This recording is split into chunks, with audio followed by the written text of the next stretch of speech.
নমস্কার। আজকে আমরা আলোচনা করব যে শীতকালে ব্যথা বাড়লে কি করবেন।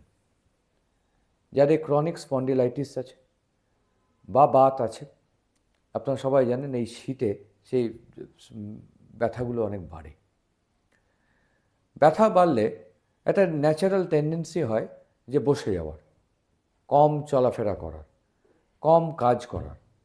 কিন্তু বসে গেলে এই জয়েন্টগুলো, সে শিরদাঁড়া জয়েন্টই হোক বা বড় বড় জয়েন্টই হোক, কুনি বা হাঁটুর জয়েন্টই হোক, তাদের মধ্যেও একটা জড়তা আসে এবং জয়েন্টগুলো আরও আটকে যায়। সো এই শীতকালে, এই প্রচণ্ড শীতে কিন্তু কখনই শরীরকে অলস হতে দেবেন না।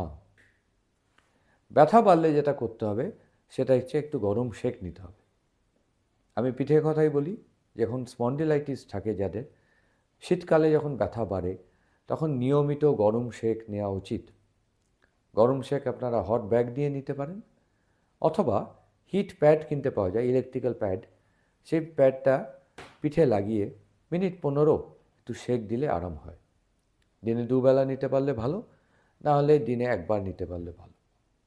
যাদের বসে কাজ, চেয়ারে বসে কাজ, তারা এই কাজ করার সময় চেয়ারের পেছনে হিট প্যাডটা লাগিয়ে একটু সেঁক নিয়ে নিতে পারেন যখন অফিসের মধ্যে ফাঁক পাবেন।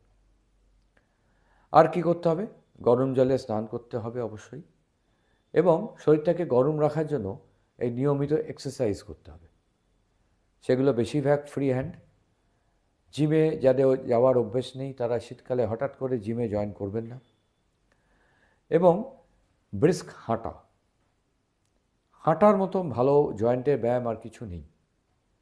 যতক্ষণ না ব্যথা হচ্ছে ততক্ষণ হাঁটলে শরীরের মধ্যে রক্ত চলাচল ভালো হয়, জয়েন্টের মধ্যে ভালো রক্ত চলাচল করে, শরীর এবং মন ফুরফুরে থাকে, এবং জয়েন্টে ব্লাড সার্কুলেশন হওয়ার জন্য সারাদিন জয়েন্টে ব্যথা কম থাকে।